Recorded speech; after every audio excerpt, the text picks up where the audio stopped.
Halo Tagarians, para penonton Tagar TV dan juga para pembaca Tagar ID. Senang sekali saya Putri Fatima bisa berjumpa kembali dengan Anda di Tagar TV dalam program Bincang Uang bersama Financial Educator, Lolita Setiawati. Halo Kak Lolita, apa kabarnya? Halo, baik Mbak Putri. Tagarian apa kabar? Semoga kita semua selalu sehat ya. Amin. Bincang Uang kali ini kita akan membahas terjerat rentenir, apa yang harus dilakukan. Oke Kak Lolita, saat ini kan masih banyak masyarakat yang mengalami situasi sulit khususnya dalam hal keuangan ya Kak, sehingga terpaksa meminjam uang ke rentenir atau sekarang yang marak itu pinjaman online atau pinjol. Nah menurut Kak Lolita nih, apakah itu tindakan yang tepat Kak? Ya, sebenarnya yang namanya berhutang itu sebaiknya kita hindari ya. Sebisa mungkin membelanjakan sesuatu sesuai dengan kemampuan atau dengan uang yang ada. Nah, karena apa? Karena nanti hutang ke depannya kan akan berbunga seperti itu akan membebani keuangan kita. Apalagi jika hutangnya harus dikembalikan dengan cicilan yang disertai bunga yang tinggi ya. Seperti dari rentenir maupun pinjol, bunganya relatif tinggi dibandingkan pinjaman yang konvensional seperti di bank umumnya. Makanya kita harus siap untuk mengembalikan cicilan dengan bunga yang sangat tinggi tersebut. Nah, bisa jadi banyak kejadian nih ya, teman-teman di sana yang punya hutang ke pinjol atau rentenir, akhirnya bunganya terus menumpuk, akhirnya semakin lama justru bunganya lebih besar daripada pokoknya. Jadi ini mungkin pikirannya hanya hutang 3 juta, akhirnya malah jadi 7 juta, 8 juta, karena lebih besar bunganya tadi. Tentunya ini sangat berbahaya ya. Yang namanya rentenir itu kan sama dengan lintah darat atau bank gelap ya. Jadi bukan suatu lembaga atau institusi yang memiliki wewenang untuk mengumpulkan dana masyarakat. Dan mereka bisa sewenang-wenang mengenakan bunga karena memang tidak ada aturannya untuk mereka. Seperti itu. Jadi teman-teman harus berhati-hati. Nah, pihak yang bertindak sebagai bank gelap sebenarnya ini kalau ada seorang lintah darat atau rentenir yang pekerjaannya adalah meminjamkan uangnya dengan bunga yang tinggi seperti itu bisa kena pasal pidana ya, pasal nomor 46 Undang-Undang nomor 10 tahun 98. Tapi kan memang ini agak sulit ya mengenakannya, apalagi kalau hanya satu atau dua orang korbannya, jadi harus beramai-ramai. Nah, kalau tadi saya sebut bunganya besar, bunga resmi yang dikenakan untuk pinjaman online yang resmi, ya kan pinjaman online ada yang resmi, ada yang tidak resmi. Yang resmi itu sekitar 0,4% per hari, dan kalau yang rentenir yang tidak resmi itu biasanya sekitar 20% sebulan, gede ya 20% sebulan itu. Nah, coba ini saya mau kasih simulasi ya, saya akan share screen. Sudah kelihatan ya, Mbak Putri? Nah, di sini kelihatan ya teman-teman ya, Nagarians, bahwa untuk pinjaman online yang resmi itu dikenakan bunga perharinya 0,4%. Contoh nih simulasi aja, kalau pinjaman kita 1 juta ya, sekarang 1 juta, perharinya 0,4, terus kita pinjamnya misalnya sebulan misalnya ya, sebulan, maka nanti bulan depan kita harus bayar sejumlah ini, 1.120.000. Kalau kita pinjam berikutnya nih 2 juta, 3 juta, 4 juta ya. Nah, akan bertambah seperti ini yang dikembalikan ya. Kalau 2 juta 2,24, 3 juta kita harus kembalikan 3,36, 4 juta harus kembalikan 4,48, demikian seterusnya. Nah, kalau kita pinjamnya ke pinjaman online yang tidak resmi ya, yang tidak resmi atau rentenir lintah darat itu bisa sampai dengan 20%, bahkan ada yang 25% per bulan ya, bukan per hari, dia per bulan, tapi dia bagi hari sih nanti akhirnya. Nah, kalau kita samakan aja ya ini per bulan, maka kalau kita pinjamnya 1 juta, maka bulan depan kita harus kembalikan 1,2, pinjam 2 juta, 2,4, begitu seterusnya sampai kalau kita pinjam 5 juta harus mengembalikan sebesar 6 juta. Kelihatannya di sini ya teman-teman Tagarians bahwa resikonya sangat tinggi untuk meminjam di rentenir atau di pinjol karena itu bunganya sangat tinggi.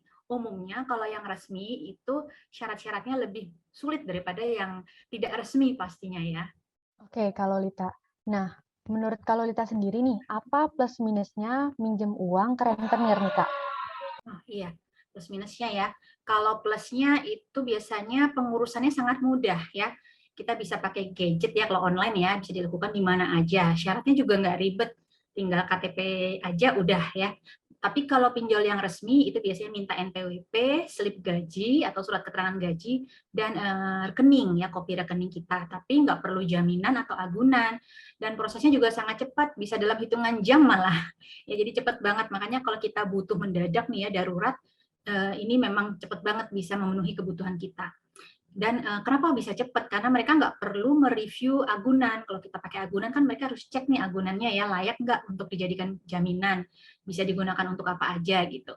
Nah, tapi karena tidak ada agunannya, tidak perlu memberikan agunan, mungkin hanya KTP dan NPWP, ya udah jadinya mereka tidak perlu melakukan banyak tindakan review atas administrasi dokumen kita, makanya cepat sekali dananya bisa cair. Dan itu terserah sama kita buat apa aja. Kalau di bank kan namanya pinjaman buat rumah khusus buat rumah, pinjaman buat mobil khusus buat mobil, buat usaha khusus buat usaha. Kalau ini kan kita bisa pakai buat apa aja. Jadi itu plusnya. Minusnya itu tadi ya bunganya tinggi dan dihitungnya harian, ya harian. Plafonnya juga cukup rendah ya. Kalau di bank kan bisa plafonnya bisa ratusan juta, kalau ini mungkin tidak. Terus masa tenornya tidak panjang. Umumnya tuh maksimal sekitar 180 hari ya atau sekitar 6 bulan. Dan bila menunggak ada resiko diteror. Nah, ini yang banyak kejadian. Yang diteror pun bukan hanya yang berhutang, bisa juga keluarganya atau teman-temannya ikut kena teror. Ya, itu tadi. Makanya efeknya sangat secara psikologis juga sangat besar. Nah, sebelum berhutang kita harus buat dulu simulasi pembayaran ya teman-teman ya di sini kalau memang ingin mengambil pinjaman terpaksa nih bukan ingin ya terpaksa mengambil pinjaman kita harus buat simulasi pembayaran ya sebelum berhutang untuk menilai apakah kita mampu nggak sih melunasi sesuai dengan target. Kalau memang enggak, lebih baik enggak ya, lebih baik cari pinjaman di tempat lain yang soft loan lah, misalnya ke keluarga atau saudara. Jangan sampai kita terpaksa kemudian karena untuk melunasi kita harus pinjam lagi ke tempat lain untuk melunasi pinjaman yang lain. Jadi seperti gali lubang tutup lubang. Makanya penting sekali untuk menghitung dulu nih kira-kira kita mampu atau enggak. Gitu Mbak Putri. Nah, kalau kita udah terlanjur nih Kak, terjerat rentenir, apa yang harus dilakukan nih menurut Kak Lolita? Ya, ada beberapa langkah yang bisa kita lakukan ya, dan ini juga sudah disosialisasikan oleh OJK. Pertama, lakukan perhitungan jumlah. Jadi pada saat kita ditagih nih ya sama juru tagih atau rentenir tersebut, kita ajak dia bicara, duduk sama-sama, yuk kita hitung ulang berapa sih sebenarnya yang harus dibayar. Jadi biar perhitungan oleh rentenir atau pinjol sama dengan perhitungan kita ya, direkonsiliasi istilahnya ya, disamakan. Jangan sampai nanti kita kena biaya penagihan yang tidak wajar ya, karena dilihatnya kita kayaknya nggak paham, nggak ngerti, nggak pernah ngitung, terus dia seenak-enaknya ngitung sendiri dan nagih ke kita. Itu juga sering kejadian. Makanya kita harus tahu nih persis berapa pinjaman kita dan berapa kewajiban untuk kita membayar ke dia ya. Nah, ajak dia bicara baik-baik tentang hal ini. Kemudian jika setelah dihitung sepertinya kita nggak mampu bayar nih, udah bener hitungannya ya, tapi kita nggak mampu bayar seluruhnya, coba untuk negosiasi bunganya, ya minimal bunganya, minta keringanan atau potongan bunga, ya itu dicoba dulu seperti itu. Kemudian minta juga tenggat waktu atau perpanjangan waktu pembayaran untuk memberi waktu kita mengumpulkan dana ya, kita kan pasti butuh waktu ya untuk itu ya, tapi jangan terlalu lama juga karena kalau semakin lama tentunya bunganya akan semakin bertambah.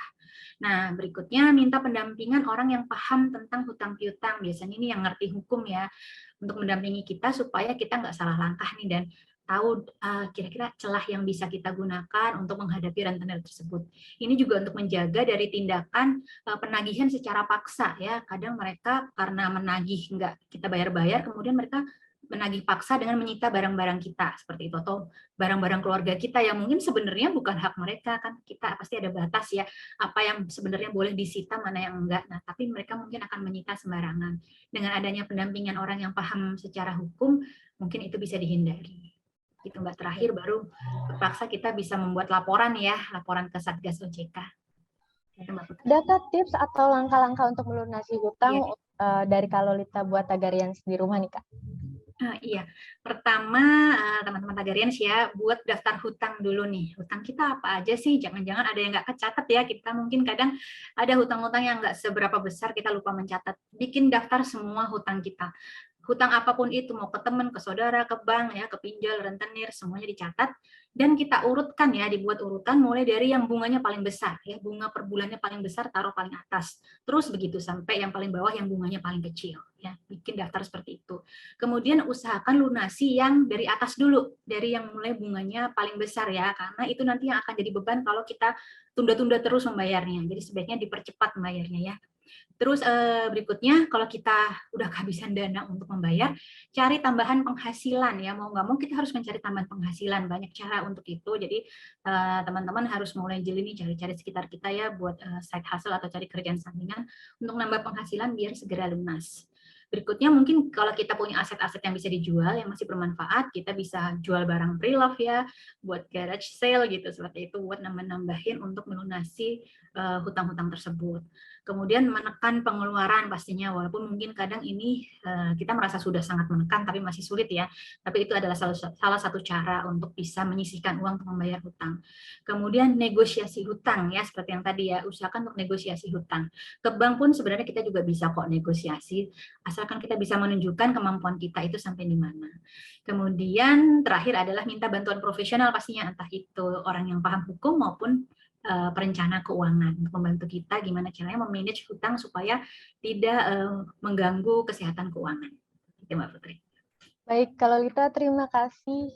Ternyata banyak sekali ya yang harus dilakukan ketika terjerat rentenir nih. Sebelum kita menutup bincang uang kita kali ini, mungkin dari kalau Lita ada closing statement untuk Tagarians di rumah nih Kak.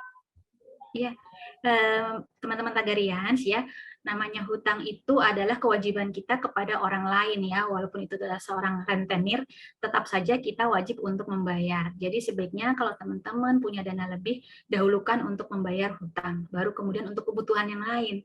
Jadi kita menikmati hidup kita itu atas dasar uang yang memang benar-benar kita punya dan kita mampu, ya, bukan dari hutang. Nah, kalau memang teman-teman ada suatu kebutuhan khusus yang mendesak untuk segera melakukan pinjaman, sebaiknya agar dipilih-pilih ya, jangan sampai terjebak ke rentenir yang akhirnya akan memberikan kita bunga yang sangat tinggi, dan kadang mereka suka kayak ngerjain ya, ngerjain kita yang mungkin dianggapnya tidak tahu apa-apa. Jadi lebih baik teman-teman cek dulu rentenir atau pinjol tersebut apakah bagus, resmi atau tidak, terus selama ini pengalaman nasabahnya sebelumnya seperti apa, sebaiknya dicek dulu baik-baik. Oke, kalau Lita, sekali lagi terima kasih untuk waktu dan tips-tipsnya. Oke, itu tadi closing statement yang sekaligus menutup bincang uang kita kali ini ya, Kak ya. Tagarian, sampai jumpa dalam bincang uang bersama Lolita Setiawati Kamis depan. Jangan lupa untuk subscribe YouTube channel Tagar TV dan klik loncengnya untuk mengikuti dan mendapatkan notifikasi video menarik yang membahas topik terhangat hanya untuk Anda. Saya Putri Fatima, pamit undur diri. Terima kasih, Kak Lolita. Terima kasih, Mbak Putri. Terima kasih, Tagarians.